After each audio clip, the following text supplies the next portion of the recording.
Bien, bonjour à tous et bienvenue à Sabrieux donc pour ces deuxièmes rencontres d'ETIS, rencontre bretonne d'ETIS et du e-learning. Donc cette manifestation est organisée par Scolanet et Lug Learning et de vous proposer ce matin une table ronde sur l'Internet. Est-ce qu'on a affaire à un super labo de langue avec en essayant d'avoir un panorama un petit peu de l'ensemble des situations pédagogiques liées à la fois au TIS et aux langues.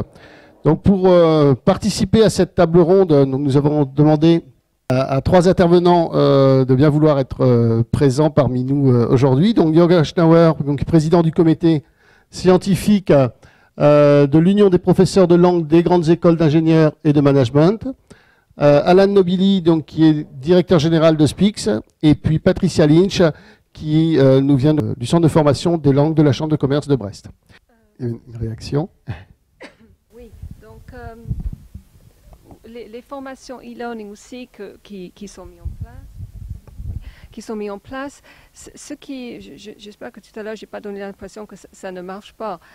Il y a des stagiaires qui m'ont étonné avec le progrès qu'ils ont fait, et pour moi c'est parce qu'ils étaient vraiment, la méthode était adaptée à leur façon de fonctionner.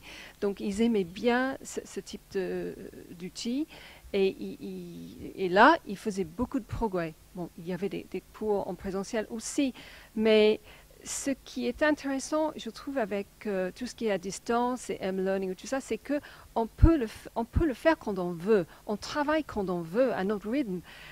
Et ça, bon, on ne peut pas toujours avoir un cours avec un professeur, soit financièrement ou parce qu'on n'est tout simplement pas disponible.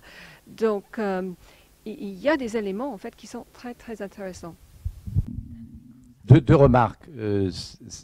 Les exemples dont parlait Alain tout à l'heure sont nombreux, effectivement, mais aussi pas mal d'exemples montrent ensuite, en retour, vers justement le blended learning est quand même aussi une notion assez large. Hein, je veux dire, moi j'aurais pu peut-être je l'ai même utilisé, peut-être pas, mais j'aurais pu l'utiliser dans ce troisième ou quatrième type de dispositif.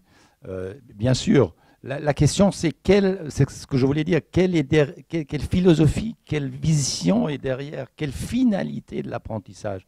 Je m'interroge toujours sur le fait que les entreprises n'ont pas encore découvert par exemple, les approches théâtrales. Mettez les apprenants dans une entreprise, dans une situation où ils jouent des scènes, ils développent des scènes dans la langue qu'ils veulent apprendre, sur leur vie sociale dans l'entreprise. Vous n'allez peut-être pas voir des milliers qui vont participer, mais est-ce qu'on vise la qualité ou la quantité? Celui qui veut faire carrière et qui est bloqué, inhibé par rapport à cette tâche d'apprendre une langue, ça existe quand même.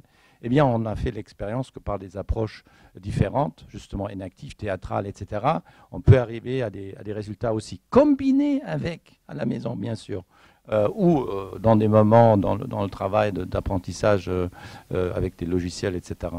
Voilà, donc c'est ça que je voulais rajouter.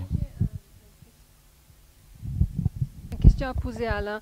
Par rapport à cette entreprise-là, où e-learning était imposé, en fait, à tous les stagiaires et partout dans le monde. Est-ce que vous avez remarqué une différence dans les différents pays sur le temps de connexion, leur envie de se connecter? Alors oui, d'une part, le e-learning n'est pas imposé. C'est-à-dire que ça reste toujours un choix qui est fait par les apprenants et dans lequel aussi le service ressources humaines intervient puisque les apprenants sont divisés en différentes catégories.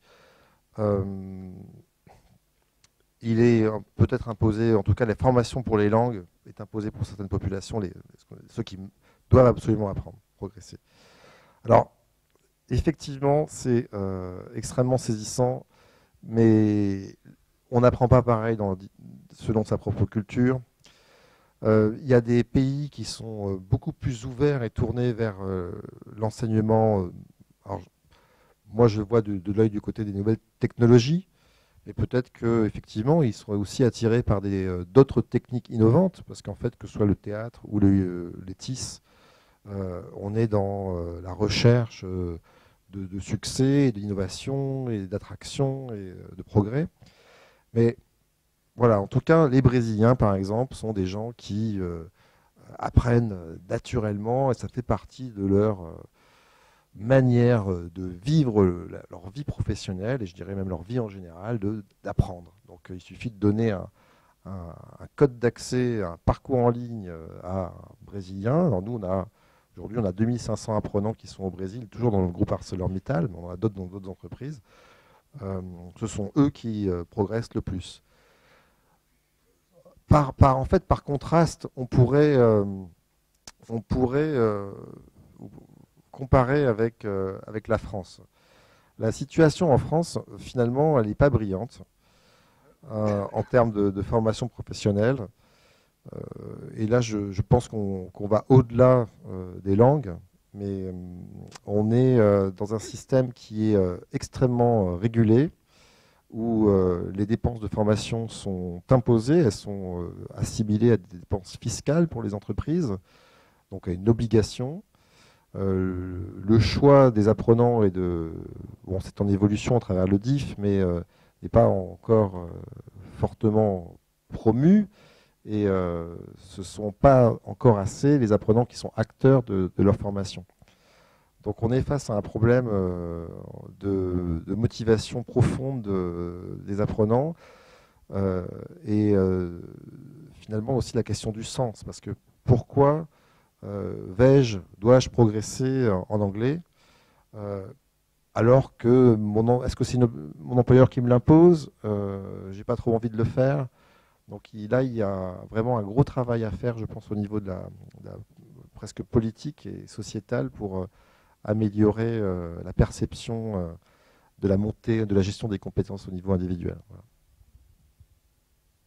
D'accord, alors on a parlé pas mal effectivement de la motivation. Moi je voulais revenir avec vous sur un petit peu le côté immersif en fait des choses. Et aujourd'hui, on parlait il y a 2-3 ans beaucoup de monde immersif avec Second Life. Aujourd'hui on a beaucoup parlé, mis sur le tapis la problématique des serious games.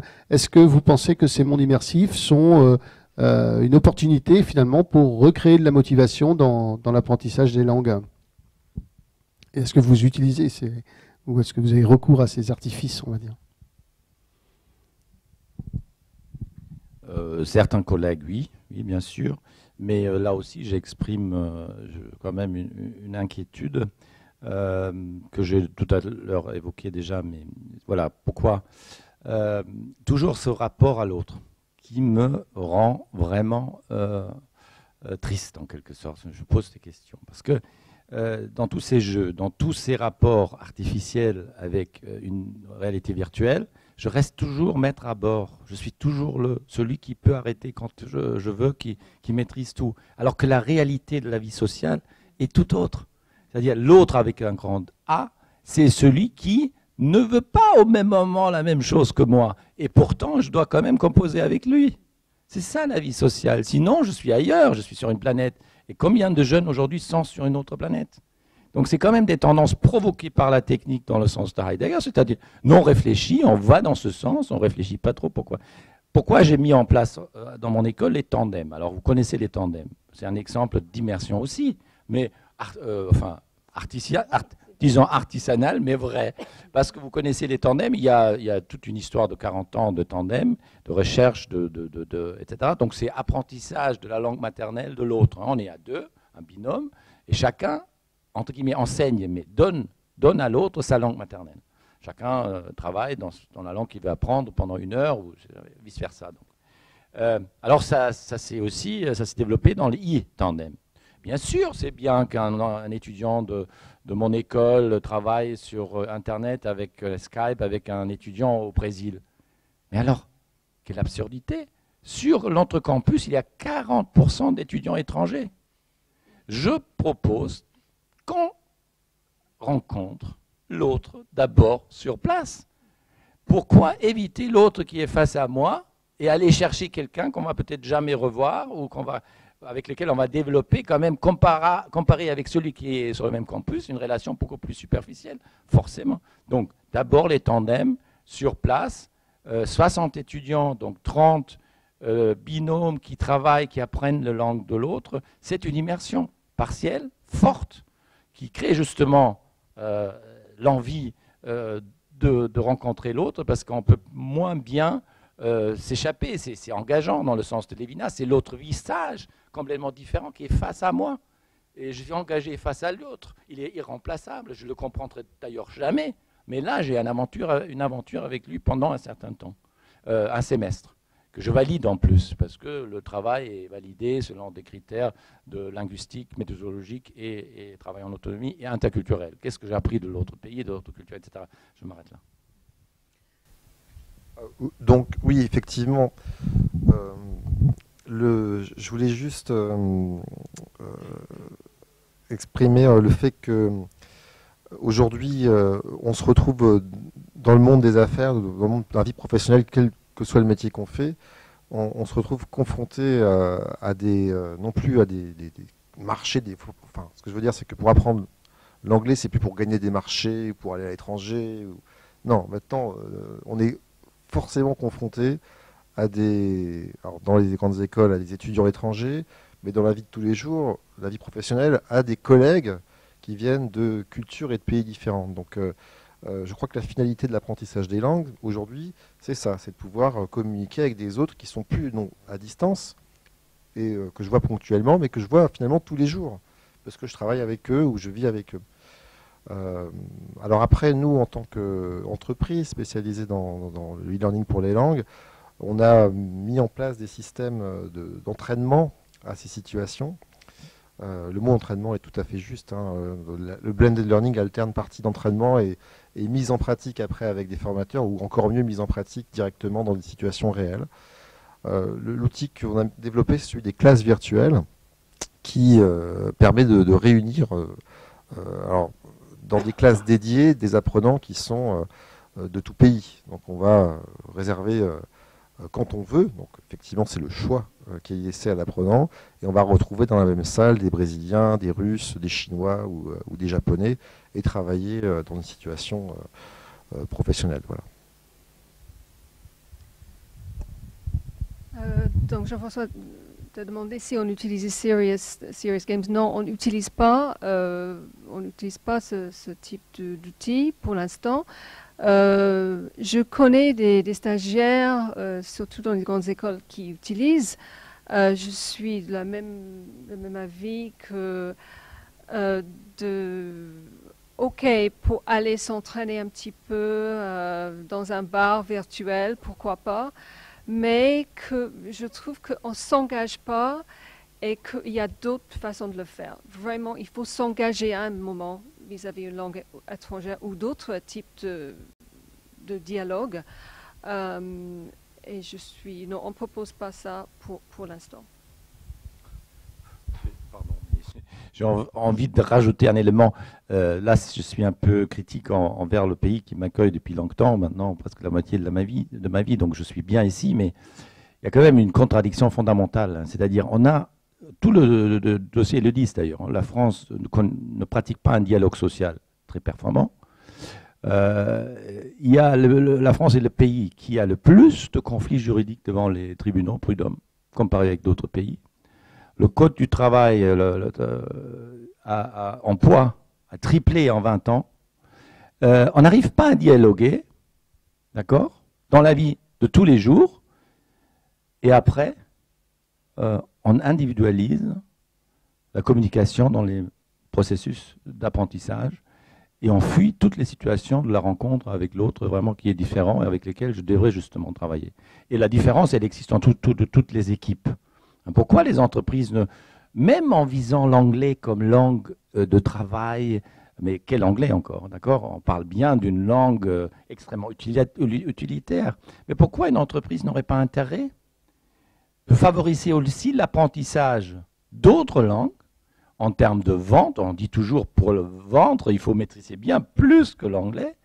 Il y a une étude anglaise d'ailleurs, britannique, qui a montré que les Anglais et l'Union européenne perdent des milliards d'euros de business chaque année parce que les responsables d'entreprises pour la vente ne maîtrisent pas les langues du terrain où on veut vendre. Donc pourquoi pas échanger de cette façon-là des compétences au sein d'une entreprise? Est-ce que ça ne serait pas plus rentable à long terme? Parce que ça combinerait aussi, ça valoriserait aussi les compétences que quelqu'un a, hein, un Brésilien qui travaille en Inde, etc. Pourquoi pas? Pourquoi il n'apporterait pas sa langue maternelle aussi dans un contexte professionnel à un Indien, en apprenant par ailleurs aussi encore l'anglais? Les langues dans les entreprises, langue, c'est toujours la dernière formation qu'on va faire. C'est pas considéré comme le management, par exemple. C'est tout en bas de l'échelle. Pourquoi ils demandent anglais? Parce que c'est pour des raisons financières. Anglais va passer un peu partout. C'est vrai qu'elle anglais, mais anglais passe dans beaucoup de pays. Donc on économise de nombre d'heures de formation. Je crois que c'est pour cette raison-là. Aussi, pour l'apprentissage des langues en France, dans les entreprises aussi, et de la formation continue, comme c'est obligatoire, c'est facile d'avoir une formation en France. Vous ne vous rendez pas compte. Si on travaille dans une entreprise, c'est quand même facile, c'est financé. Dans d'autres pays, il n'y a pas tout ça. Hein. Si vous voulez vous former, c'est le soir, vous payez vous-même.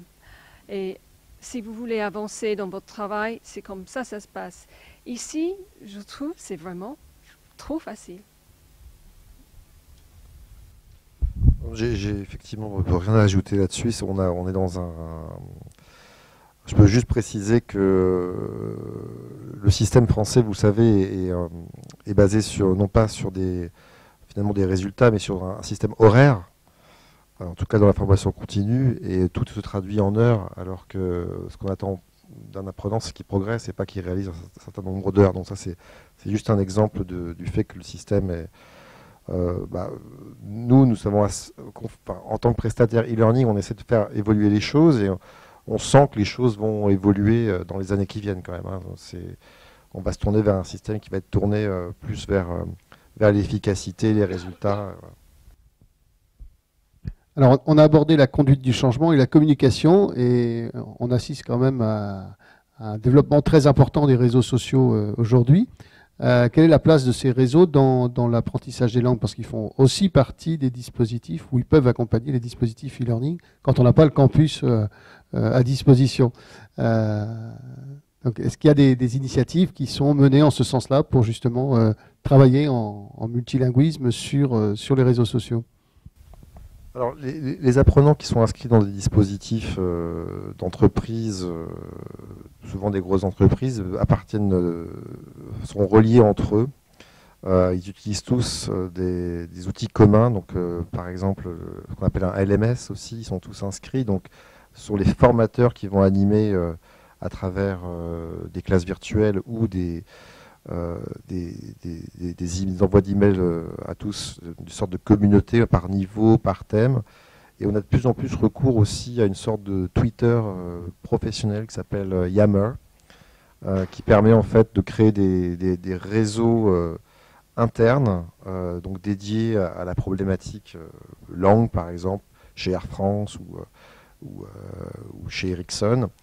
Et l'avantage que ça a, c'est que ce sont des réseaux fermés, en fait. Donc il n'y a pas d'input externe et on reste focus sur les objectifs du dispositif, les objectifs initiaux. Oui, sur cette... Oui, justement, le projet dont je parlais tout à l'heure est aussi basé, bien sûr, sur ce principe. Hein. De mettre à disposition de tous les apprenants de ces deux groupes. Dès qu'il y a un projet un peu complexe, on passe sur ce genre de choses. Et avec la génération Y, de toute façon, moi je suis un has-been, je quitterai bientôt la scène de l'enseignement dans quelques années, c'est très vite fait. Les jeunes aujourd'hui, on ne peut pas. Donc la critique que j'ai exprimée tout à l'heure, évidemment, elle est un avertissement, elle veut sensibiliser, mais ils pratiquent ça et on sait qu'on peut pratiquer intelligemment. Justement, le nomade averti pratiquera intelligemment ça. Le problème, c'est que il faut être formé aussi pour voir les failles de ce système et les dangers. C'est ce paradoxe-là qui est terriblement difficile à gérer, que les meilleurs vont en profiter, mais et tout ce qui a été inventé, d'ailleurs disait quelqu'un à un moment donné, toutes ces techniques nouvelles ont été inventées par des gens finalement il y a un demi-siècle, un peu plus, par des gens qui étaient formés par le crayon. Moi, je dirais oui, tout ce qu'on peut faire en plus pour apprendre une langue peut aider à apprendre une langue.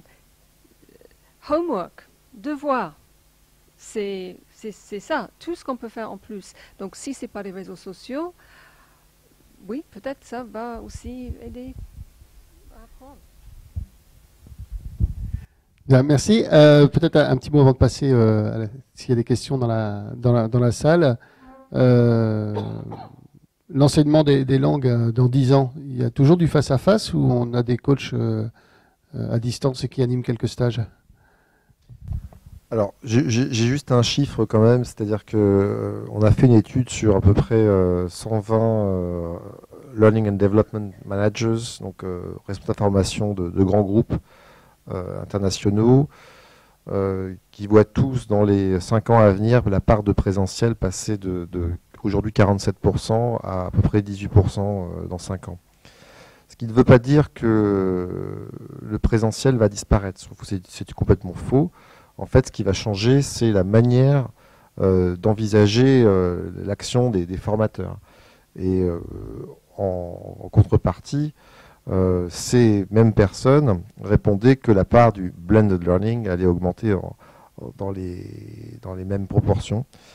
Ce qui fait que moi, la question que je me pose maintenant, c'est comment les pédagogues, les enseignants voient cette évolution vers le blended et comment vous la préparez, parce que c'est un état de fait que le I va devenir une part de plus en plus importante des formations. Je pense que c'est très particulier d'accompagner quelqu'un à distance. C'est vrai, c'est une autre pédagogie et on travaille là-dessus parce que, comme on imagine, la demande en e-learning va progresser. On est obligé. Déjà, on a des cours par visioconférence dans différentes villes en France. Et ça aussi, c'est une autre façon d'enseigner. Donc, petit à petit, on est obligé d'accompagner plus que être le porte. Mais de toute façon, dans toute notre approche, apprentissage des langues, pour nous au moins, c'est très communicatif. On essaie d'échanger énormément avec le stagiaire et de leur faire parler. C'est ça notre objectif. Bon, là, c'est vrai, il faut accompagner plus, suivre plus avec les LMS, tout ce qui est proposé dans le parcours. Oui, je pense que je peux que répéter, ce n'est pas les I qui posent problème, parce qu'à travers le e-learning, on peut toujours avoir une approche actionnelle. C'est une forme. La question, c'est quel sens a ce projet, quelle finalité a ce projet de blended learning, concrètement. Si un apprenant dans une entreprise, encore, il y a le cadre coercitif, hein, je veux dire, je veux faire carrière, donc je veux bien bosser pour l'anglais, donc ça c'est une motivation louable, parfois efficace, et ça marche. Mais ce n'est pas tout à fait notre situation, enfin la vôtre oui, mais pas la nôtre. On est encore là pour donner les EGTS, valider et former les gens dans la formation initiale. Donc il faut l'utiliser. Ce que je trouve parfois dommage, c'est que même aujourd'hui encore, j'ai des informations sur l'apprentissage de l'anglais à l'école primaire. Enfin, on croit rêver. Enfin, on apprend l'anglais avec des phrases complètement absurdes, décontextualisées, idiotes. Mr. Brown has red clothes, je ne sais pas quoi. Donc, aucun lien avec un contexte. Ils ne chantent pas des chansons pour les enfants. Ils ne font pas des choses inactives qui font plaisir, qui impliquent le corps. Chanter implique autrement le corps et la personne que ces phrases idiotes qui n'ont aucun sens. Et après, il y a un QCM qu'il faut, l'élève de 6 ans doit cocher, il a 20 sur 20 s'il coche right au bon endroit. Donc, Est-ce qu'on progresse? Oui, certainement, mais comme je disais aussi, voilà, c'est un outil. Quelle finalité? L'e-learning est merveilleux si on donne un projet qui a du sens. Merci. Alors, Laurent Carlier, question. Oui, et comme vous disiez, est-ce que la France est prête pour e-learning? C'est la question que je me pose aussi quand je vois que j'ai des difficultés à convaincre des gens à utiliser ces outils à distance. Le français, je pense, n'aime pas faire des erreurs. Ça, c'est une autre obstacle pour l'apprentissage des langues. Donc, on aurait imaginé de travailler à distance. Ça aurait été quelque chose qui facilitait les choses. C'est peut-être pour ça, Serious Games, etc., ça peut avoir du succès. Mais je me pose la question, oui, est-ce que la France est vraiment prête? Peut-être pas tout de suite. C'est pour ça, dans les entreprises où c'est imposé, et je vois certains appels d'offres où tout le monde est obligé de le faire. Je ne parle pas de la tienne, Alain, mais une autre où vraiment tous les employés sont obligés de faire le module e-learning. Ça n'a pas de sens. Ils n'ont pas envie, ils n'ont pas... C'est pas pour eux. Et donc pour moi, c'est trop tôt. Il y a en France des freins certainement culturels sur la manière d'apprendre, mais aussi des freins réglementaires pour la mise en place du e-learning, donc qui font que l'industrie se développe de façon... l'industrie française du e-learning se développe de façon un petit peu auto-centrée. C'est frappant de voir sur les salons événements e-learning français qu'il y a très peu d'étrangers, très peu, alors que des salons Online Educa à Berlin ou à Londres sont remplis de gens de toutes nationalités. Mais je tiens aussi à signaler que parmi les prestataires e-learning français, dont nous ne sommes pas parce que nous sommes d'origine allemande, on va trouver des entreprises très dynamiques et qui font aujourd'hui surtout du business à l'étranger. Voilà. Une autre question, une réaction? Cyril Baudouin, JV Création. Oui, bonjour, merci. En fait, on est parti dans le débat au départ avec une opposition assez franche du présentiel et du e-learning. Après, on a vu que finalement, ça pouvait se marier et qu'il fallait que ça se marie. Mais finalement, plus qu'une opposition de présentiel et du distanciel, l'opposition qui est frappante, c'est humain ou pas humain, quoi. C'est-à-dire que l'apprentissage, si on n'a pas un humain en face de soi ou si on n'a pas quelque chose de vivant, ça ne peut pas fonctionner. Et en particulier pour les langues. Donc, moi, mon domaine, c'est plutôt les mathématiques, mais donc, on a peut-être moins ce problème de pratique et de mise en situation, mais néanmoins, l'e-learning ne marchera pas s'il est déshumanisé. En fait, est-ce que quand vous dites on a besoin d'avoir un coach, on a besoin d'avoir un formateur qui prend une autre posture, finalement, il ne faut pas surtout un humain. Est-ce que la problématique n'est pas là? Donc, quand on parle de e-learning, si on fait de l'enseignement distanciel avec de la vidéo, avec des éléments, est-ce que ça suffit? Est-ce qu'on a ce contact humain ou est-ce qu'il faut vraiment être en élection ou avec justement un engagement corporel physique et présent où on a une relation qui est très différente, quoi. Est-ce que technologiquement, quand le e-learning atteindra une pseudo-présence virtuelle ou vidéo, on aura ce qui nous manque ou est-ce que ça suffira encore pas? Motivation. Il faut surtout une motivation. La présentielle, ça marche bien avec e-learning en blended mode parce qu'il y a une motivation avec ça. Mais bon, ça peut être une copine, hein, ça peut être autre chose. Il faut qu'on soit motivé pour l'utiliser.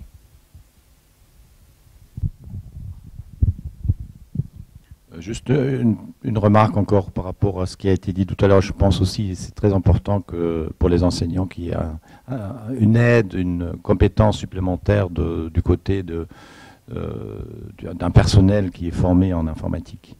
Souvent, les problèmes sur le terrain, c'est ça. Donc, je souligne votre triptyque. Ça manque souvent au deuxième niveau.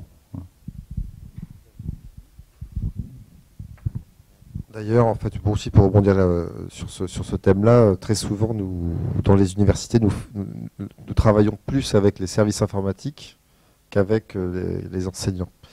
Alors pour répondre aussi à votre question, on est dans le domaine des langues, donc forcément l'humain est partout. Il s'agit de communiquer avec l'autre. Donc le blended learning ou le e-learning, on va dire, introduit peut-être des nouveaux modes de communication, mais qui collent aux nouveaux modes de communication actuels, par Internet, par téléphone, par chat, etc. Donc on colle, je pense, plus à la communication humaine, donc elle est indispensable, parce que c'est de ça qu'on parle dans les langues. Et d'ailleurs, j'ai beaucoup aimé lorsque Jörg a dit qu'on lorsqu'on apprend une langue, on apprend aussi parfois non seulement à parler, mais parfois aussi à des nouveaux comportements et des nouveaux gestes. Il suffit d'aller en Inde pour voir que en Inde, les gens ne bougent pas pareil que nous. Ce qui est très fort côté Japon, c'est qu'ils ont une autre forme de silence.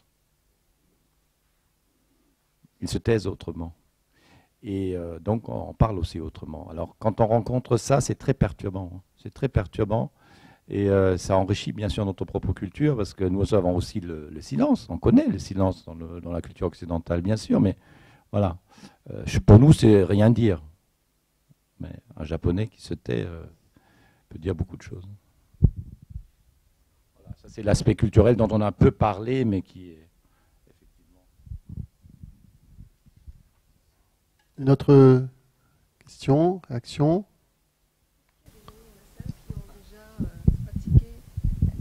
Est-ce qu'il y a des personnes dans la salle qui ont eu des expériences avec à distance, l'enseignement à distance? Comment ça s'est passé comme apprenant, oui, ou enseignant?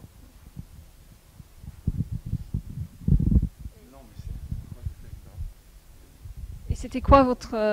Allô, bonjour. Oui, j'ai fait plusieurs expériences d'enseignement à distance. Une formation sur, par exemple, l'apprentissage j'essaie de le donner de la meilleure façon. C'était comment mieux s'exprimer en public, par exemple, faire des exercices d'expression, etc. Donc il y avait des exercices à faire. J'ai acheté la méthode 500 € sur Internet, mais au bout de 2-3 leçons, j'étais découragé de ne pas forcément avoir de contact. Voilà. J'ai aussi acheté des formations sur le marketing Internet, comment faire un site, enfin des tas de choses comme ça. Et en réalité, aujourd'hui, j'ai arrêté complètement d'acheter ces formations et je cherche plutôt au moins de l'enseignement mixte, c'est-à-dire au moins où j'ai un intervenant vraiment réel, même si c'est à travers une relation Skype, échange d'écran, et là on se sent vraiment en prise avec le sujet. Et puis après, il peut y avoir des parties, évidemment, d'e-learning, c'est-à-dire des vidéos, des tutoriels en plus, mais je sais pas, moi personnellement, j'ai besoin d'un contact humain, c'est important pour moi. Voilà. Moi, merci, j'avais envie de faire ce témoignage. Bonjour, moi j'aurais une autre expérience, c'est autour du permis bateau. Je suis actuellement en apprentissage à distance. Mais bon, c'est un type, on va dire, d'apprentissage qui est facile à développer en termes e-learning, puisque c'est du bachotage. Donc c'est complètement différent d'une autre approche.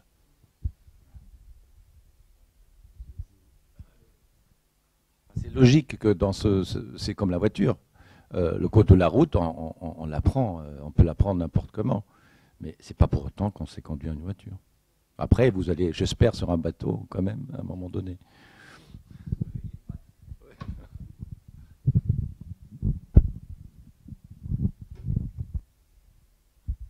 Alors, dans ma vie de tous les jours, j'ai des expériences de formateur. Et finalement, j'utilise très peu le e-learning. Ça m'arrive de faire de la récupération de ressources. Dans mon expérience d'apprenant, par contre, sur tous les aspects techniques, je suis très autodidacte et je me sers beaucoup des ressources Internet.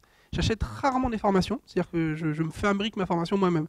C'est-à-dire que je vais utiliser mes compétences que j'ai en formateur, où je fabrique des cursus pour me faire mon cursus moi-même au fur et à mesure.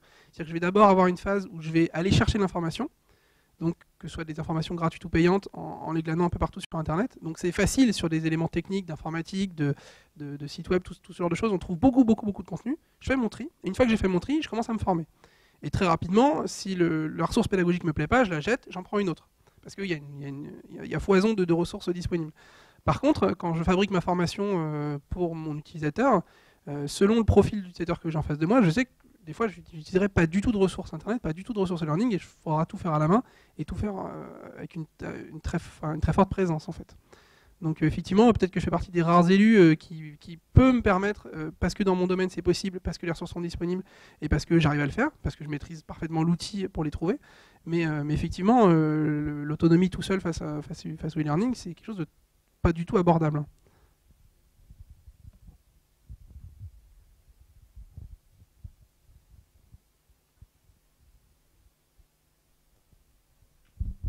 Oui, moi c'est pour revenir sur l'intervenant là qui vient de parler. En fait, la question c'est qu'est-ce qu'une bonne ressource? Parce que aller prendre un petit peu à droite à gauche sur Internet toutes les ressources. Bon, là on parle de l'enseignement des langues. Toute ressource qu'on peut trouver sur Internet en enseignement des langues n'est pas forcément la meilleure. Le problème de l'enseignement des langues sur des dispositifs e-learning tels qu'il existe sur Internet, c'est qu'il y a les professionnels et les à côté. Alain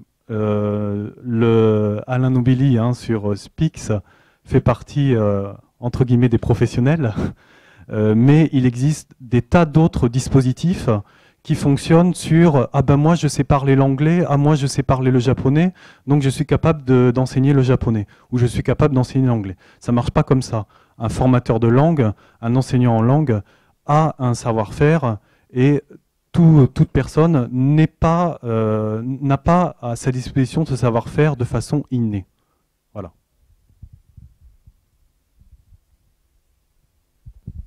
Bien, merci. Alors, en guise de conclusion, je vais essayer de ne pas me tromper sur la petite synthèse. Je pense que ce qui ressort un petit peu justement de cette particularité de l'apprentissage des langues, c'est que eh bien, l'homme ou la femme qui apprend les langues, il doit être acteur de sa formation, et sans cet élément motivationnel finalement, ou de sa propre motivation, il paraît difficile de pouvoir y arriver, mais sans doute que c'est le cas également face à face, tout comme en formation à distance. Il y a quand même une particularité qu'on a bien ressentie au niveau des langues, c'est que l'élément de communication finalement est primordial dans la réussite de cet apprentissage, et que probablement cela induit également des changements de comportement, ou en tout cas l'introduction des nouvelles technologies dans ces apprentissages induit des changements dans le rôle du formateur, et qui va devoir petit à petit peut-être se transformer du professeur vers plutôt un coaching, un tuteur, donc un accompagnateur. Et en ce sens-là, je rejoins Laurent sur ce point, c'est à lui de composer finalement les ressources, de les harmoniser, de donner une architecture à la formation de manière à ce qu'elle soit le plus pertinente possible pour que chaque apprenant réussisse au mieux avec sa motivation et les ressources qu'on lui met à disposition dans l'apprentissage. Donc je vous remercie beaucoup en tout cas d'avoir été présent. Je remercie également tous ceux qui ont posé des questions et l'ensemble du public. Donc je vous invite à parcourir les différents stands, retrouver nos intervenants sur les stands. Il y a un certain nombre de présentations également qui vont se dérouler dans la petite salle, une petite salle à côté du hall. Et pour ce qui concerne les tables rondes, donc il y aura une deuxième table ronde à 14h30 sur les apprentissages nomades, et donc l'utilisation de toute la partie mobile, que ce soit via smartphone ou tablette. Donc on aura un nouveau débat avec un duplex à la fois de Paris et de Montréal. Donc on fera Saint-Brieuc, Paris-Montréal, ou comment abolir les distances dans l'après-midi. Voilà, je vous remercie et à tout à l'heure.